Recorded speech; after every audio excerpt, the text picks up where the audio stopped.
everybody, this is Bianca with a Crystal Bowl, and today we are going to be learning about traditional Chinese medicine. So here we have Carolina, and she is our on-site acupuncturist. She does a lot of different services. She does cupping, Moxibustion. So those are the things that we're going to be going over today. And I wanted to just share that we were given some tea, and it's very delicious, very tasty, enlightened tea. And how does this work, and what exactly is this? That is a Chinese formula. That's a classic Chinese formula. It's called Xiaoyaosan. It helps to relieve stress. It also helps to move the cortisol from your body, like excess cortisol, so people can help. Oh, it cleans the liver.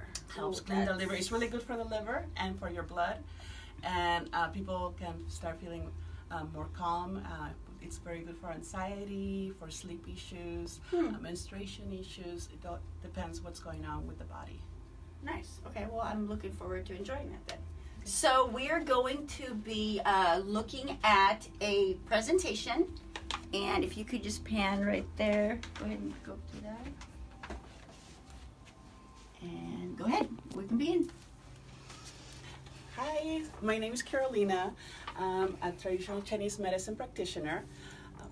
A little bit of my background: in order to become an acupuncturist or a traditional Chinese medicine practitioner in California, you go to school for 4 years. If it's full-time, it can vary in length of time for people. And you study the basics on Chinese medicine, how it developed, history, how to diagnose, history of disease, patterns, syndromes, and you also have to study Western medicine and pharmacology and anatomy. So it's a very rigorous program, and then you get qualified by the state of California to become licensed. I'm so happy to be done with the program and very happy that I'm able to help people get better. How long does it usually take for someone to go through that whole program? Probably around 5 years, 5 to 6 years. Wow, Depends, okay. Yeah, it depends how fast people are going, what's going on in their lives. Mm-hmm. It depends if they go part-time or full-time. Yeah. All right. Yeah. Sounds good. Yeah. So today I just wanted to talk a little bit about the history of Chinese medicine, how it works, and how it was developed. And it developed over thousands of years. There's quite a different range when you read history books. Some go as far as saying there's 4,000 years of history. Some people say 2,000. But I'm happy that this got developed. And it studies the relationship of the body and the human also with the relationship between this planet and the sky and the universe, and how the seasons affect the body, how you live every day.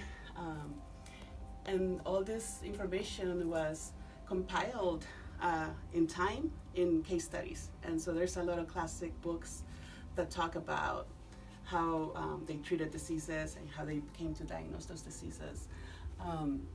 We have several classic texts like the Yellow Emperor's Classic of Internal Medicine, Shang Han Lun, a warm disease theory book that's called Wen Bing Shu, and also Prescriptions of the Golden Chamber. And during each dynasty, there were several theories that were more popular. So for the theory on cold damage, that was a specific period in time in Chinese history that was more predominant in terms of treating people. The warm disease theory is something like dysentery and also like viruses and bacteria. And that also there was a period in time that was more popular in how to treat people. Now we can take all the different theories and see what's going on and apply it to the person as an individual. And we have nature and nurture, because I feel like the traditional Chinese medicine sees how, the place we live, in terms of what country or what region, help us heal ourselves, and also affects how our body's doing in terms of season, and also about the foods that are in season and what you can eat. We use a lot of diagnostic methods. We use observation, listening, palpation. So we take the pulse, and we also may palpate like areas of pain for person, and we do a lot of asking. We will ask a lot of questions in terms of trying to figure out what pattern or syndrome of disease is being affected in the body. One of the things we look at is the tongue. So we'll ask people to show us their tongue, and the tongue has regions that are pertaining to each organ. So we will look at the coating of the tongue, the shape of the tongue, and also the color of the tongue itself.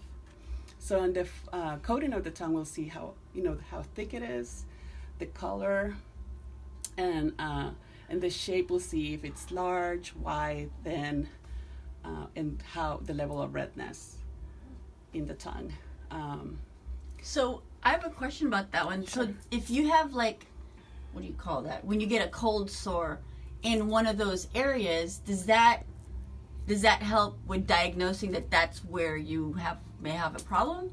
Yeah, it can. Like if usually, and we'll see another slide on that, because if you get a cold sore in the lips, that's also pertaining to the spleen sometimes so you can see if there's heat in what area, what organ or what meridian. Yeah. Okay. Yeah.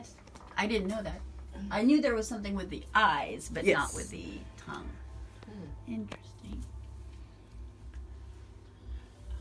We look at, when we're trying to discern what's going on with the body, we look at the status of your chi, of your blood, and your body fluids. And that's the chi, blood, and body fluids in each organ or each meridian. And for us, the chi is the main event. Chi is like your life force, your vital energy of all your organs of your body. It's everywhere. All living things have it. It's also something we talk about in the universe and the sky that has chi, and it comes down to us when we breathe in and we make chi, and that's, oxygen. It's things that help us be healthy. The body fluids, it's everything. The tears, the sweat, blood, saliva, your urine, intestinal fluids, and then we have the yin and the yang. Yin and yang has a lot of different connotations. It's the sky, it's the earth. We have yin that is more nurturing, and yang is more active. Mm-hmm. Yang is bright, yin is dark. In terms of the body, the yang is at the back of the body, the yin is inside, and everything has yin and yang. And as you keep going down to smaller sections, like the heart is yang, but as you go within it, you can have also yin. It's one of the yin organs, but it's its power is very young. So you can just keep going.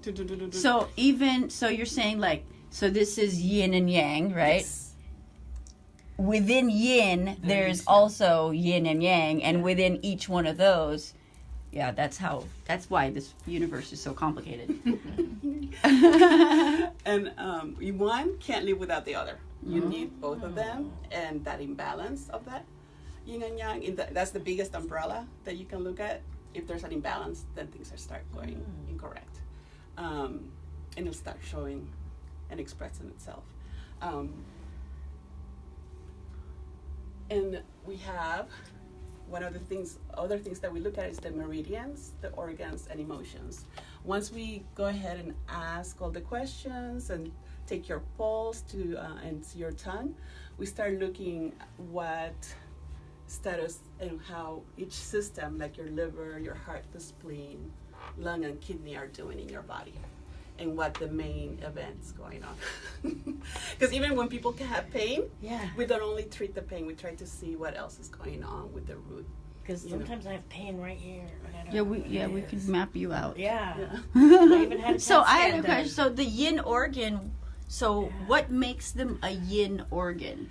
The yin organs are the things that can contain and store fluid, air, blood, food, and the yang organs are things that just process things. That They just don't ever moves store. things. Yeah. Oh, okay. They just function. Yeah, they're just dynamic, moving. And like you have the liver, and they're all organs, like all the yin yang organs have a related yang organ related to them. So if there's an imbalance in the liver, it depending on over time, or if it's very acute, it can also affect your gallbladder meridian, and you can balance that out. Most people, it's not only going to be one pattern that's showing up, it's going to be several things, but we need to like focus. We have to focus on what the main. We can't figure out which came first, the chicken or the egg. We see what's the biggest problem is, and work from there. Like the liver is paired with the gallbladder. And the liver function is to maintain potency of the qi. That mix is the general of the qi. So that runs your energy. If it starts getting stuck, then the qi of your body kind of slows down. And then things will start, not working correctly. And your qi moves blood. So then other things can start happening. And the liver opens into the eyes, and it manifests on the nails. So we can look at nails and the eyes and see, if it has to do with the liver. And then one of the functions of the liver, it stores blood, and it's really good for tendons and ligaments.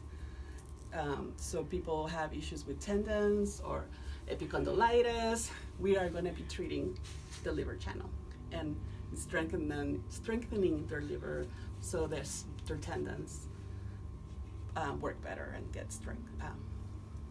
Then we have the heart. Heart is paired with the small intestine, and the heart dominates the vessels. It opens into the tongue, and it manifests on the face. And it's one of the organ that houses the mind, which is also like the spirit. And they call it Shen in Chinese. So that's an emotion, anxiety, and that can be expressed in the face. And it affects the heart. And then the spleen is not thought of as, don't think about it as Western like on your left side definition of spleen. The spleen in Chinese medicine is more digestive system.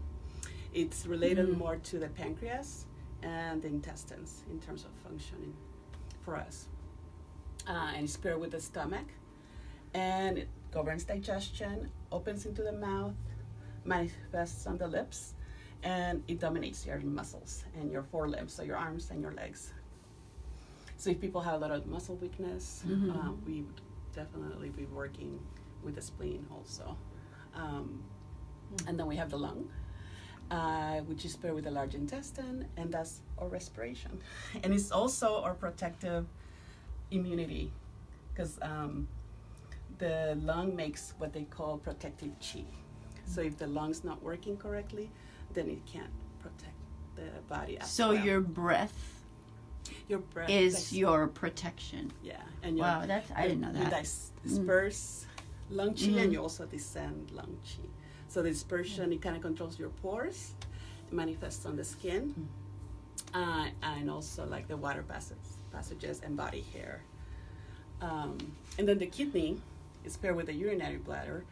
The kidney is like the root, like it stores the essence.